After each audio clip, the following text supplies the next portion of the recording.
ازيكم يا شباب، عاملين ايه؟ في فيديو النهارده انا هقول لكم على افضل 5 مبات عباره عن مبات تحدي، مبات يعتبر تقدر تتحدى فيها نفسك او تتحدى فيها صاحبك او اي حد انت ممكن تعرفه.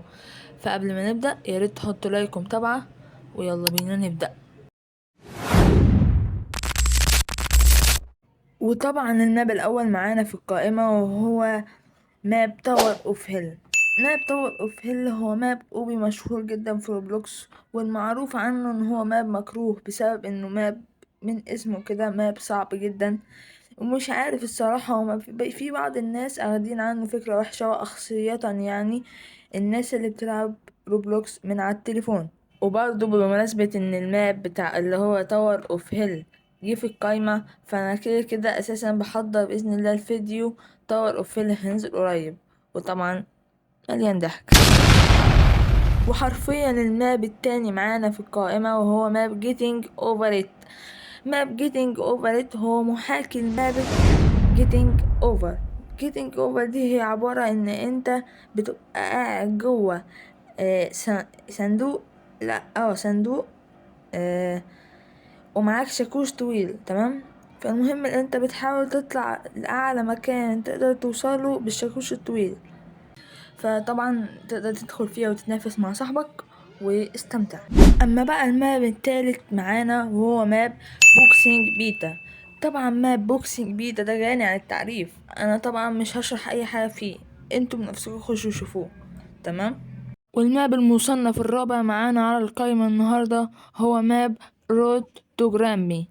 رود تو جرامبي هو ماب عبارة عن انت باين اساسا من شخص الصورة اللي اتعرضت من شوية ان هو ماب مضحك. طبعا هو فعليا الشخصيات اللي فيه مضحكة بس بطريقة غريبة يعني تمام. هي ممكن بالليل تبان مخيفة وممكن الصبح تبان بتضحك. بس المهم ان فكرة الماب دي بتبقى انت وصاحبك بتحاول انت توصل لدمية الجدة، او هي زي ما ظاهر قدامكم دمية الجدة اللي هي رود تو جرامي، عاملة زي يعني حاجة شبه كده انك لما تيجي تلعب اداستري تريب، بس هي بتبقى بتجهز الاسلحة والعربية بتبقى جاهزة، انت بتغير اللي انت عايزه.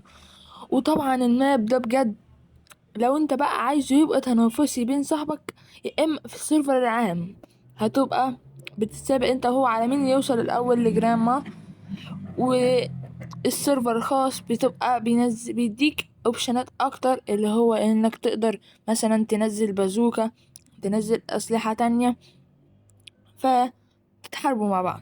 اما الماب الاخير في فيديو النهاردة، اخيرا وليس اخرا، كريمنال فيز سوات. طبعا كلنا اكيد لعبنا الماب ده، بس الماب ده انا حبيت اجيبه النهارده بالذات اخر واحد، لان انا الصراحه كنت عايز اعيد ان انا احيي تاني، لان الماب الصراحه يستحق.